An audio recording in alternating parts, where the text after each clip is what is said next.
Hi everyone, and welcome back to Backyard Gardening. So I wanted to show why I really like the no-dig method, what's going on. I just came out today. The last time I harvested out of here was December 25th. I harvested a salad. So all of this here was put in last year.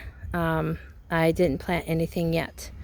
But I want to show you what's going on so you can understand why I like and prefer the no-dig method. Everyone's got their choices. But I have cleaned this bed, that bed, and that bed. The rest of the beds I've not touched. And you can see there's very few weeds in it. And this is the reason why I like it.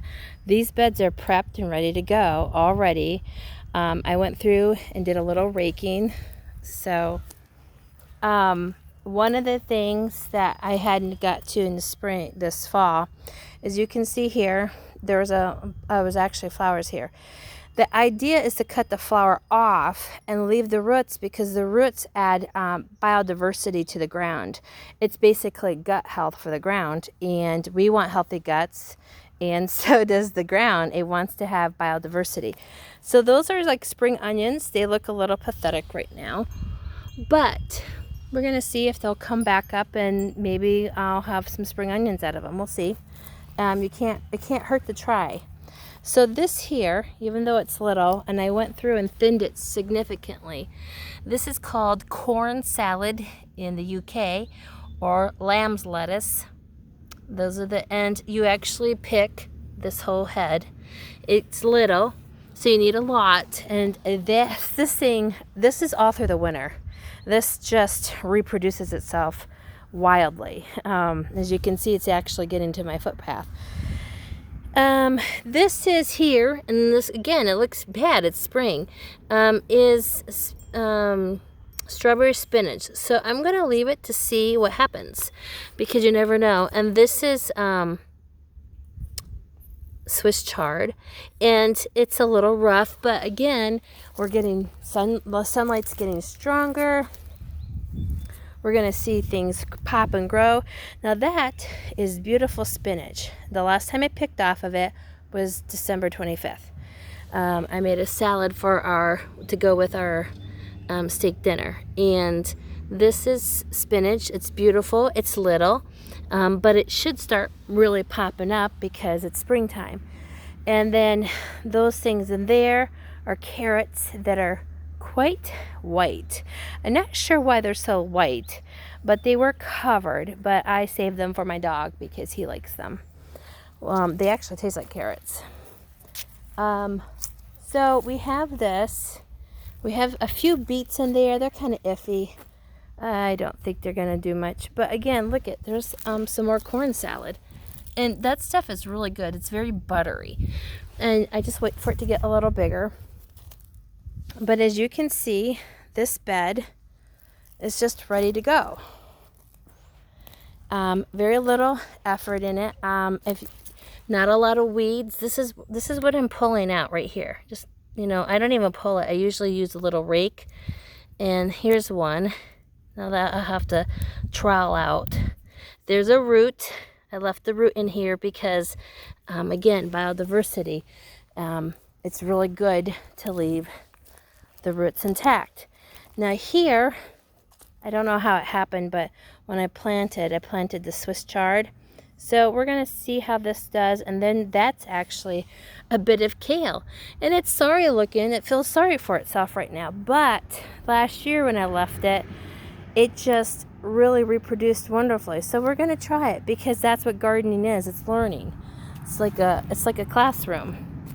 So some more Swiss chard, some sorry looking onions.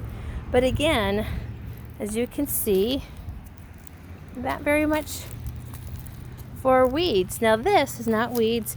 I'm pretty sure this is a lettuce, and this is a lettuce too. And they wintered over. I did have them covered with a cloth, and they wintered over. So I'm going to let them do their business too. It's kind of amazing that lettuce was in how many feet of snow? We've had 169 inches, I think, or 167 inches this year. and it wintered over. So we can do a lot more wintering over than we realize. And I'm going to experiment a lot. If I had to do it again, I would have put this in a cover crop on it. So that means I would have put in some kind of a green that takes a little bit of frost, but when it gets frosted good, it dies, and then you have green manure, is what it's called. So this bed I have not touched. And as you can see, this is one of my weeds. I'm not turning the whole soil over. Why should I be doing that? It changes the ecology, the biology of the whole ground. And it's like cutting yourself. If you cut yourself, your body immediately tries to heal itself. Well, that's what the ground does with weeds. It's trying to heal itself. And so if you leave it alone and then you no dig and you plant directly into healthy soil, and you cover as much as possible. I could teach and talk about this all day, but I won't. But see here, there's a little bit of, but I actually use an oscillating hoe on this, and I just go in here and rake it up, pick up that, because those aren't going to reseed themselves. They're just going to lay there and die. So most of this all had compost on it. I think I put compost almost on everything this last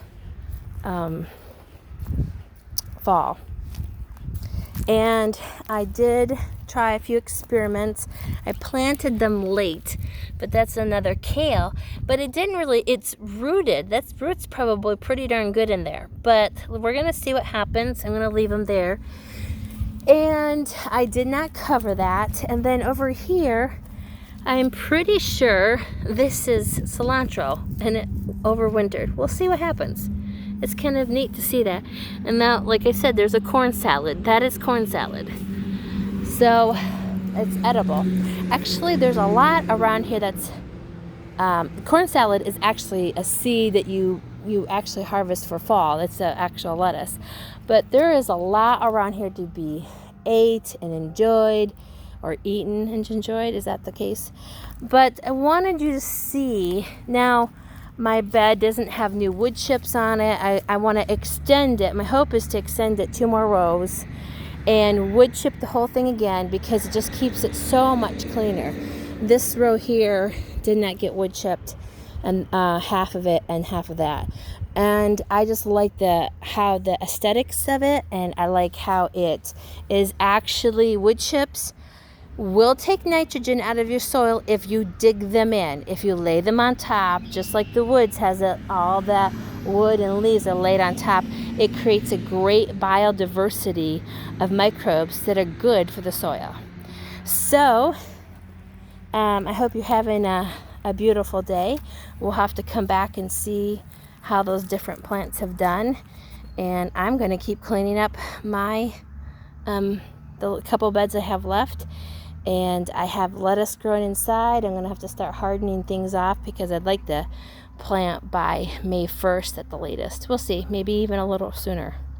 So I bless you. I hope you have a beautiful day, and happy gardening.